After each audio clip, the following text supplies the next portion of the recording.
In the bathing hut where Tootie lived, his friends the invisible mice frequently gave concerts before meals. Sorry-oo, the little lost dog, liked the music. He also liked the smell of good food. "Set an extra place," said Tootie to the invisible mice. The big healthy Hemulin wasn't happy when Sorry-oo disappeared, and he tracked him to the bathing hut. "Ah, here you are, Sorry-oo. Why won't you play with me?" he said. "To sleep today is what I wish," mumbled Sorry-oo.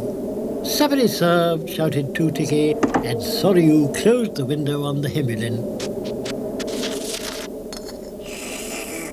"You can stay here if you like," said Tootie, but Sorry-oo refused politely. He so wanted to join his brothers the wolves that he left the safe warm bathing hut and went out into the cold. That night, no one could sleep for the howling. The wolves were coming nearer and nearer, and this time Sorry-oo was determined to join their pack. He waited excitedly, answering their howls.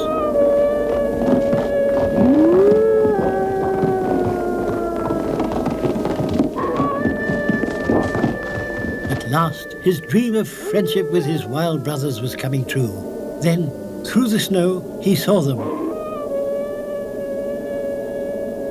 "They have come," he said joyfully.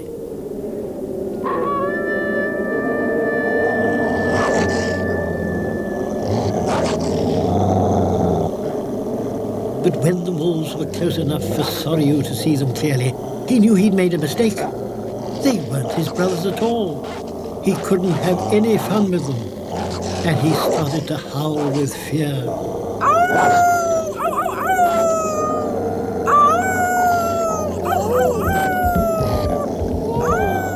Fortunately, his desperate cries were heard far off.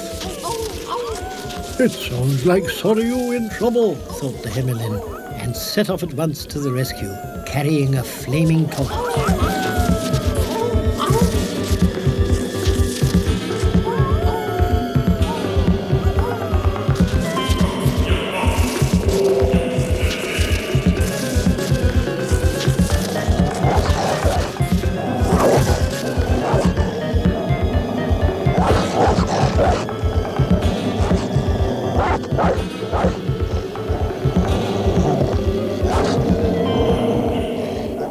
Within seconds, the wolves, who were afraid of fire, had slunk away.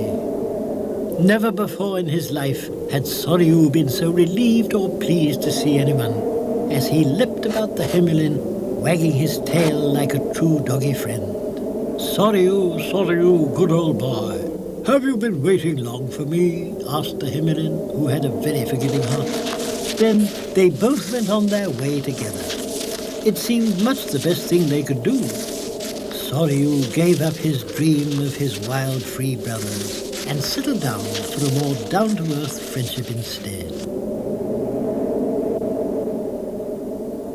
Back at the Moomin house, everyone was waiting anxiously for their return. They were all feeling sorry that they'd not liked the big healthy Hemulin, but when they finally came home, safely, the Hemulin only thought how nice it was to have friends waiting. "An unusual number of wolves tonight, Moomintroll, old chap," he said. Moomintroll was so relieved to see them both again, safe and sound, that he gave them a most hearty welcome, and everyone in the valley went comfortably to sleep at last, now that the wolves were driven away.